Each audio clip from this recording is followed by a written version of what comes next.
السلام علیکم ناظرین، دیکھ رہے ہیں آپ سٹوری انسائیڈ کارنر۔ اور جیسا کہ آپ جانتے ہیں کہ ایک بہت ہی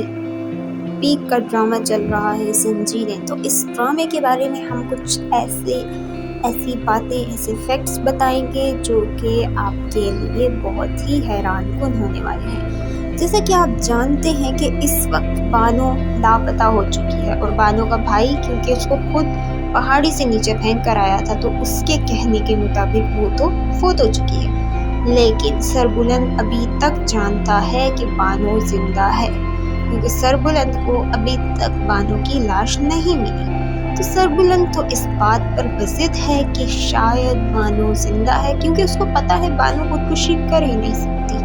اور اسی بات کو جانتے ہوئے وہ ابھی تک بانو کی تلاش میں موجود ہے۔ وہ لوگ اور اپنے جتنے بھی اس کے بندے ہیں ان کو بانو کی تلاش میں ان کو بھیج رہا ہے، اور اس کے ساتھ ہی خود بھی اس کو تلاش کر رہا ہے، کیونکہ وہ جانتا ہے کہ بانو سے اس کی جو بھی گفتگو ہوئی تھی، بحث ہوئی تھی، وہ اس طرح کی نہیں تھی کہ بانو خودکشی کر لے۔ دوسری طرف ترسم کو اگر دیکھا جائے تو پچھلی پوری ایپیسوڈ میں تو ترسم کا نام و نشان بھی نہیں تھا۔ اب اپنی آنے والی ایپیسوڈ میں سب سے پہلے ہی ترسم آئے گا، کیونکہ ترسم کو یہ دوسرا بادشاہی خبر دے گا کہ اب سربلند کو بھی وہ بہت جلد ختم کرنے جا رہے ہیں، کیونکہ ان کو لگتا ہے کہ سربلند کی کمزوری بانو تھی، تو اس لیے یہ سربلند کو بھی بہت جلد ختم کر دیں گے، کیونکہ بانو ختم ہو چکی ہے۔ تو سربلند کو ختم کرنا اس سوگ میں کہ بانو ختم ہو گئی ہے، اب سربلند بھی سوگ میں ہوگا، تو آسانی سے اس کو کسی طرح سے بھی ہم اس کی کمزوری کا فائدہ اٹھا کے ختم کر سکتے ہیں۔ دوسری طرف سونے پر سہاگا شیری، جیسا کہ آپ جانتے ہیں کہ شیری کا کیریکٹر اس ڈرامے میں ایک ایسا کیریکٹر ہے جو ہر طرف ہی تباہی و بربادی لا رہا ہے۔ تو شیری کا کیا ہوگا؟ اب شیری کو یہ بات تو سمجھ آ گئی کہ ربیہ یعنی زرمالا اس کی کوئی بات نہیں سننے والی، اور وہ شیری کو اب اپنی جوتی کی نوک پر رکھے گی، تو اسی لیے شیری سب سے پہلے اب زرمالا کا پتا صاف کرنا چاہتی ہے، تاکہ اس کے بعد وہ آسانی سے مالکن بن سکے، یعنی جو سوراب لالا ہے اس کی بیوی بن سکے۔ تو اس کو پتا ہے کہ جو زرمالا ہے وہ ایسے ٹیڑھے دماغ کی ہے کہ وہ فوراً سے کھوج لگا لے گی میرے بارے میں، اسی لیے شیری سب سے پہلے زرمالا کا پتا صاف کرے گی۔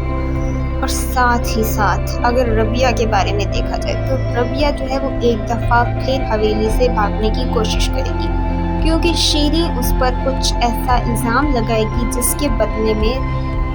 اس کو ایسا لگے گا کہ وہ بی جان کی نظروں میں گر جائے گی۔ آلریڈی بانو جو ہے اس کی گمشدگی کی وجہ سے بی جان کی نظروں میں اس کا اہم مقام نہیں رہا، تو زرمالا کو یہی لگے گا کہ اب دوبارہ اگر ایسا کچھ ہوا، اس نے میرے بارے میں کوئی بھی بات بی جان کو بتائی، تو بی جان جو ہے مجھ سے ناراض ہوگی، اسی لیے یہاں پر یہ ایک دفعہ پھر سے حویلی کو رات کے اندھیریوں میں چھوڑنے کی کوشش کرے، لیکن اس کو جاتے ہوئے سوراب لالا دیکھ لے گا، اور جب وہ اس کو دیکھ لے گا تو اس کی آلریڈی نیت خراب ہے جیسے کہ شیری کے ساتھ، تو اسی لیے وہ اس کو تنگ کرنے کی اور پریشان کرنے کی پوری کوشش کرے گا، لیکن جب وہ اس کو پریشان کر رہا ہوگا اسی وقت سربلند آ جائے گا، اور ایک بار پھر سے وہ ربیہ کو بچا لے گا، کیونکہ وہ جانتا ہے کہ اس وقت سوراب جو ہے وہ صحیح حالت میں نہیں ہے، بانو کی موت ہو چکی ہے، تو سوراب کو بہت زیادہ پریشانی ہوئی، لیکن وہ یہ نہیں جانتا کہ سوراب نے اپنے ہاتھوں سے ہی اپنی بہن کو مار ڈالا ہے۔ دیکھتے ہیں اگلی ایپیسوڈ میں۔